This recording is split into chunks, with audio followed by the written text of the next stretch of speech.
Guys welcome to our YouTube channel. जैसा कि thumbnail से आप लोगों को पता चल गया हो कि आज हम लोग यहाँ पे बात करने वाले मेंटेनेंस केस के रिगार्डिंग, जो कि अभी सुप्रीम कोर्ट का एकदम महत्वपूर्ण जजमेंट आया जो कि हस्बैंड के फेवर में बिल्कुल भी नहीं है। तो पूरा डिटेल से बात करेंगे क्या उसमें गलती किया गया है और कैसे उस चीज़ से आप लोग बच सकते हैं, क्या सुप्रीम कोर्ट ने इस केस में कहा और कैसे जो है 1.25 करोड़ रुपए जो है अंतरिम राशि के रूप में उनको देने का वहाँ पे आदेश कर दिया गया।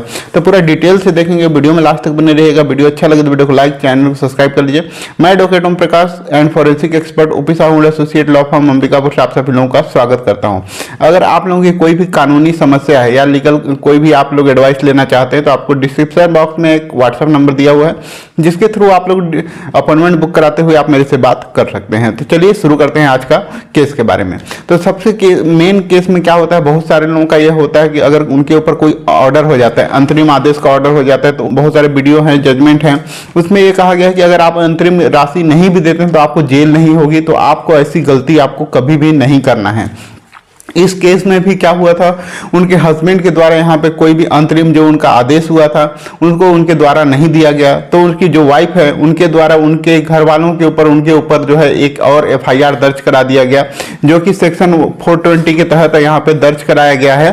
420 है, 406 है, 468 है, 34 है और 120 यहाँ पे दिया हुआ है। जो उनकी वाइफ के द्वारा 125 क्लॉज 3 के तहत यहाँ पे फैमिली कोर्ट में यहाँ पे केस लगाया गया है, जिसके बाद वहाँ पर से इनके ऊपर जो 125 क्लॉज 3 में दिया हुआ है कि अगर उनके द्वारा कोई भी अगर मेंटेनेंस का ऑर्डर बिना उचित कारण के अगर नहीं दिया जाता है तो उनको वहाँ पे सजा का भी प्रावधान है, जेल भी हो सकती है और उनके ऊपर जो है भारी जुर्माना भी हो सकता है। तो इस तरीके से जो है उनके घर वालों के ऊपर भी इस तरीके का जब अपराध दर्ज कराया गया 420, 468, 34 के तहत, तो घर वालों के ऊपर इस तरीके का केस लगा तो उनके द्वारा एंटीसिपेटरी बेल वहां पे मूव किया गया, जहां पे उनको आदेश किया गया कि उनके द्वारा जो अंतरिम भरण है उसका जो एरियर है, जो उनका बकाया है, उनको वहां पे देना होगा 40 लाख रुपए, तभी उनको वहां पे बेल ग्रांट होगा। लेकिन उनको वहां पे बेल नहीं मिलेगा, तो उनको वहां पे बेल नहीं मिला और उनको वहां पे कस्टडी में ले लिया गया। कस्टडी में लेने के बाद कुछ दिन के बाद उनको वहां पे रहने के बाद उनको वहां पे 12/7/2019 को वहां पे बेल मिल गया और उनको रिलीफ मिला। उसके बाद जो है उनकी वाइफ के द्वारा वो उनके हस्बैंड के ऊपर जो अंतरिम भरण पोषण का राशि नहीं दी है उनके खिलाफ वहां पे रिवीजन फाइल किया गया। ठीक है, तो चलिए सबसे पहले केस के कुछ फैक्ट के बारे में समझ लेते हैं। जो इनके हस्बैंड है वरुण गोपाल, वो ऑस्ट्रेलिया में रहते हैं, वहीं वहाँ पे जॉब वगैरह करके सेटल रहते हैं। इनकी जो शादी हुई थी यहाँ थी 2012-13 में हुई थी। इसके बाद कुछ दिन बाद 2 साल के अंदर ही जो उनके हस्बैंड थे वो वहाँ पे ऑस्ट्रेलिया में जाके सेटल्ड हो गए। तो ऑस्ट्रेलिया में चले गए तो जो इनकी वाइफ है उन जो है अपनी मम्मी के साथ वहाँ पे जो उनकी माँ विधवा है उनके साथ वहाँ रहने लगी और यहाँ पे अंतरिम भरण पोषण के लिए भी उनके साथ मांग की। और इस बीच में क्या हुआ कि जो उनके हस्बैंड है उनके द्वारा ऑस्ट्रेलिया जो फैमिली कोर्ट है वहां से उन्होंने डाइवोर्स का पार्टी ऑर्डर करा लिया। तो यहाँ पे उनकी वाइफ के द्वारा बिलासपुर फैमिली कोर्ट में उसको चैलेंज किया गया, जो कि यहाँ पे पेंडिंग था। इसके बाद क्या हुआ, उनके अंतरिम भरण पोषण के लिए उनका ऑर्डर कराया गया 125 के तहत। तो उसमें जो है वाइफ को 1 लाख रुपए अंतरिम भरण पोषण का वहां पे आदेश दिया गया, जिसके बाद जो हस्बैंड है उनके द्वारा वहां पे अंतरिम भरण पोषण नहीं दिया गया तो 125 क्लॉज 3 के तहत उनके द्वारा आवेदन पेश किया गया। तो जिसमें वो है उनके पति के द्वारा उसमें रिवीजन फाइल किया गया। तो उनको एक्स पार्टी ऑर्डर हुआ वहां पे और उनके जो आदेश हुआ था 1 लाख का उनको वहां पर से डिसमिस कर दिया गया।